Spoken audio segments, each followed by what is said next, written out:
This is Corry and Dave.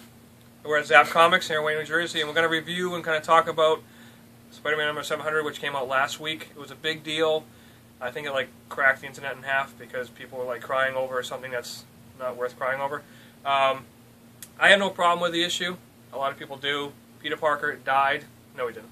What do you think about it, Dave? I have no problem with it because Peter Parker's still there. Mm-hmm. Doc Ock's mind's in there, which is fine. There's magic that exists in all of the comic book world. So somebody, whether it's Mephisto or Mysterio or Doctor Strange, is going to go, hey, wait a minute, that's not your soul. I'm just going to wipe it out, and it'll be Peter Parker again. That's my thing. So I don't... It's cool, but it's an easy fix. People need to relax. I'm a big Spider-Man fan, so this is something that I've been really excited about and avoided all the internet hype. So when I read it, of course, in the end, you don't want Peter Parker to be dead. No. You don't want Doc Ock walking around in Peter Parker's body, and that pissed a lot of people off. It made a lot of people angry. It made people... There's death threats for I know Slott. I'm older than you, though. No, but what I want to say is that... The Clone Saga thing was more of a slap in the face. No, it was. But I don't see this as a slap in the face. I see that as this paper and staples made people feel that passionate about the character.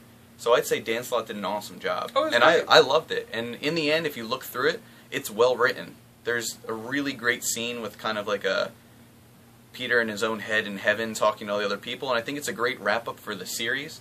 You know it's going to keep going, but I mean, if you look at it as a book written, if you look at it as a storyline that changes things, Peter Parker can swing and catch people as many times as he wants, but it's going to get boring. Things need to change up.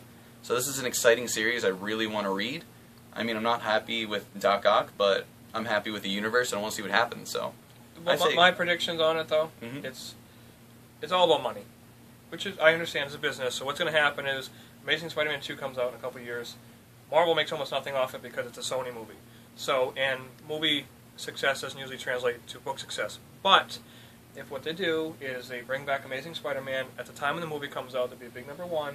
It'll be huge. Well, and all they can do is mind wipe them, kind of like they did in Identity Crisis when they mind wiped Batman and all Dr. Light with the rape scenes.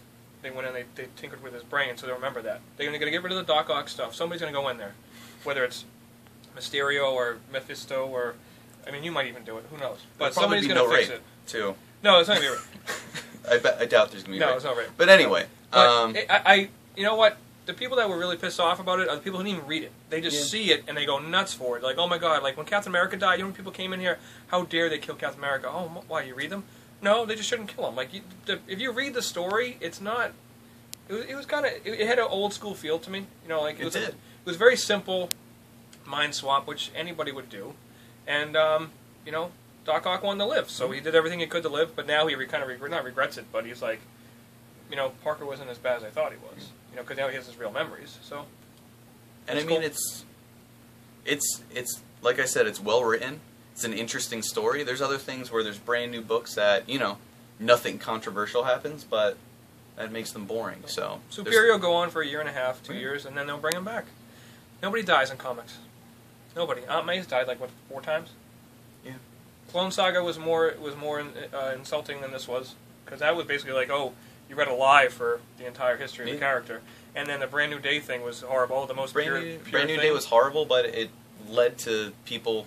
It led to this. It did. But and it was a great run all the way up. Slott, if I saw him, I'd shake his hand. He did a great job. Enough of the death threats. All the high fives. All the high fives for Slott. So that's it for this week. And next week, Superior Spider-Man #1 hits on Wednesday at Zapp Comics. I'll read it. Bye, guys.